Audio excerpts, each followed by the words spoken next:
વિદ્યાર્થી મિત્રો, પ્રકરણ 1 વાસ્તવિક સંખ્યાઓ તાસ 8 સ્વાધ્યાય 1.4 દાખલા નંબર 2 પ્રશ્ન 1 માં જે સમય સંખ્યાઓનું દશાંશ નિરૂપણ શાંત હોય તેનું દશાંશ નિરૂપણ જણાવો. 1. 13/3125 બરાબર 13/5/5. અહીં છેદમાં 2/5 અને 5/5 મેળવવા માટે અંશમાં 2/5 વડે ગુણવા પડે. માટે 13 × 2/5 છેદમાં 2/5 ગુણ્યા 5/5 બરાબર 416/1,00,000 બરાબર 0.00416. દાખલા નંબર 2 17/8 બરાબર 17/8 એટલે કે 2/3. હવે અહીં અંશ અને છેદને 5/3 વડે ગુણવા પડે, એટલે કે 17 × 5/3 છેદમાં 2/3 ગુણ્યા 5/3 બરાબર 17 5/3 એટલે 125 એટલે છેદમાં 1000 બરાબર 2125 છેદમાં 1000 બરાબર 2.125. દાખલા નંબર 4 15/1600 બરાબર 3 × 5 છેદમાં 320 × 5.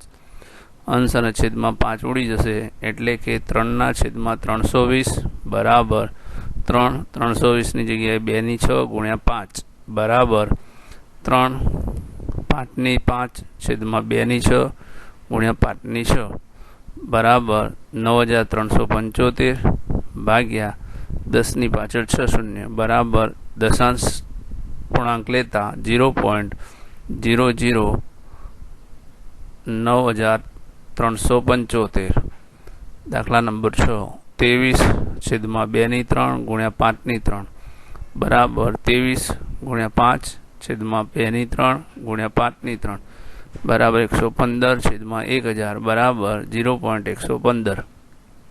દાખલા નંબર 8 6/15 બરાબર 2 × 3 છેદમાં 3 × 5 3 ઉડી જશે, એટલે 2/5 બરાબર 2 × 2 છેદમાં 2 × 5 એટલે કે 4/10 બરાબર 0.4. દાખલા નંબર 9 35/50 બરાબર 7 × 5 છેદમાં 5 × 10 5 ઉડી જશે, એટલે 7 છેદમાં 2 × 5 બરાબર 7/10 બરાબર 0.7. દાખલા નંબર 3 નીચેની વાસ્તવિક સંખ્યાઓનું દશાંશ નિરૂપણ દર્શાવેલ છે. દરેક માટે જણાવો કે તે સમય છે કે નહીં, અને જો સમય હોય તો તેના p/q સ્વરૂપમાં qના અવિભાજ્ય અવયવો વિશે તમે શું કહી શકશો? 1. 43.123456789 નું દશાંશ નિરૂપણ શાંત હોવાથી તે સમય સંખ્યા છે. માટે દશાંશ નિરૂપણ શાંત હોવાથી તેને p/q સ્વરૂપમાં qના અવિભાજ્ય અવયવો ફક્ત 2 અથવા 5 અથવા બંને હોય.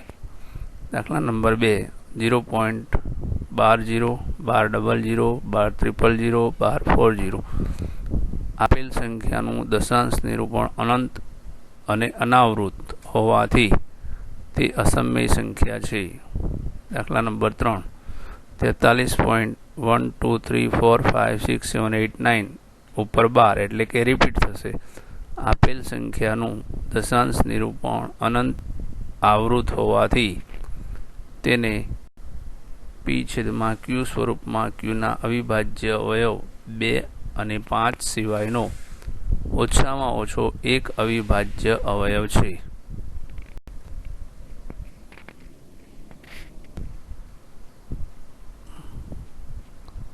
હવે વિદ્યાર્થી મિત્રો, અગત્યના 2 દાખલા.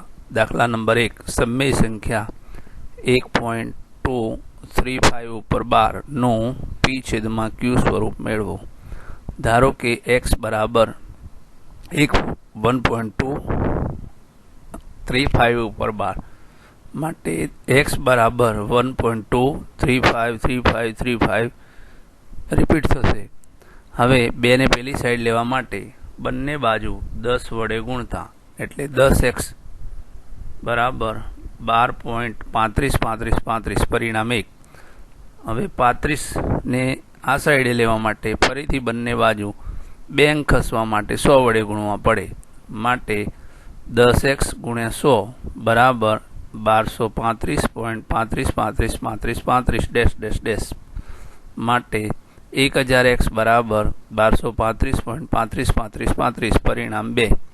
હવે સમીકરણ 2 માંથી સમીકરણ 1 બાદ કરતા 1000x બરાબર 1235.35 માઇનસ 10x બરાબર 12.35 એટલે કે 1000x માંથી 10x બાદ કરતા 990x બરાબર 1223.0000 એટલે કે x બરાબર 1223/990 માટે 1.235 રિપીટનું p/q સ્વરૂપ 1223/990 મળે. દાખલા નંબર 2. યુક્લિડની ભાગ પ્રવિધિનો ઉપયોગ કરીને 1305, 1365 અને 1530નો ગુસાઅ શોધો.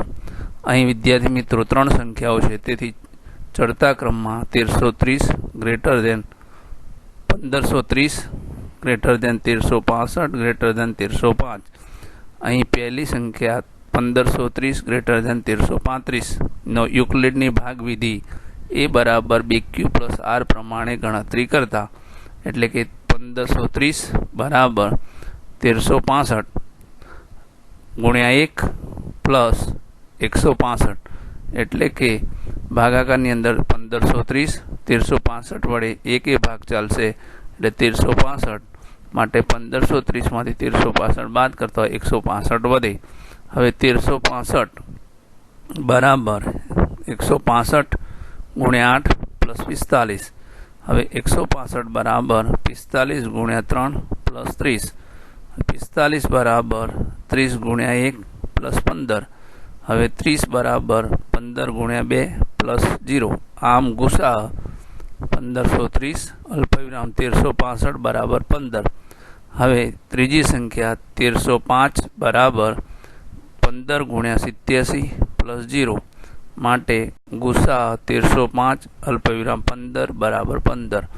આથી ગુસાઅ 1305, 1365, 1530 બરાબર 15 મળે.